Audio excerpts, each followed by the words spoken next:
valóban, hát sokan őt megkérdőjelezték. Hát, kurva életben. Lopodítanak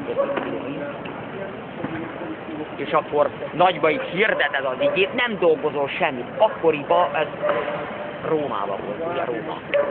Nem tudom, mi volt a neve neki?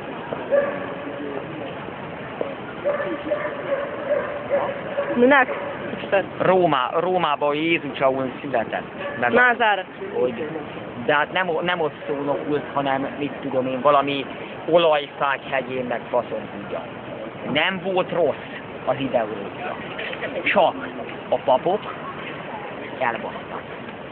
Elfurták, mert a saját hatalmukra igazították a dolgokat. Hát a Jézus nem erre, mondjuk jó, ő egy kicsit naív ember volt. Nem tudta, hogy mi az a harc. Bellum omnia contres omna, omne, mindenki arca, mindenki ellen és stb. Nem tudta ezeket a dolgokat. Ő még túl naív volt, hát időszámításunk előtt. De a papok viszont elfúrták, a saját hatalmukra csiholtak mindent, meg most is. A vallás beleavatkozott a politikába. És akkor már nem a szeretetről és a többiről, amit Jézus hirdetett. Önmagában én mindig azt mondom, nem lett volna rossz az érvényes van Jézusnak. Csak nagyon rohadtul elbaszták a papok. Nagyon elbaszták. Ennyi, konyhák. Mert maguk felé hajlott a keze, mindent bekeveredtek, politikát, hatalmat, vagyont, mindent. És, na dorogie, harasó, van benne papítolás. Hát utána meg mi történt? Kurva ő mögös szentségit, úgy bizony. Mi történt utána? Nem, hogy csak a királyok mellett ült a pap.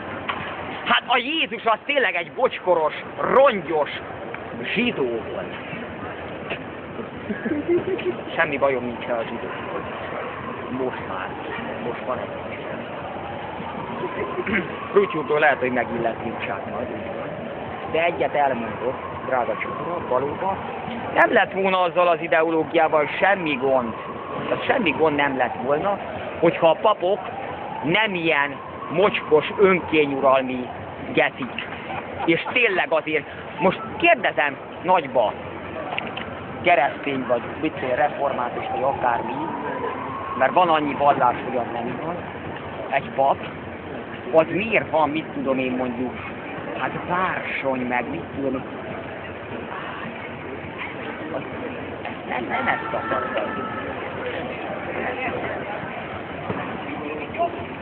Igazság. Ők pedig nem, a papok pedig nem igazság. A maguk sajátos akarnak.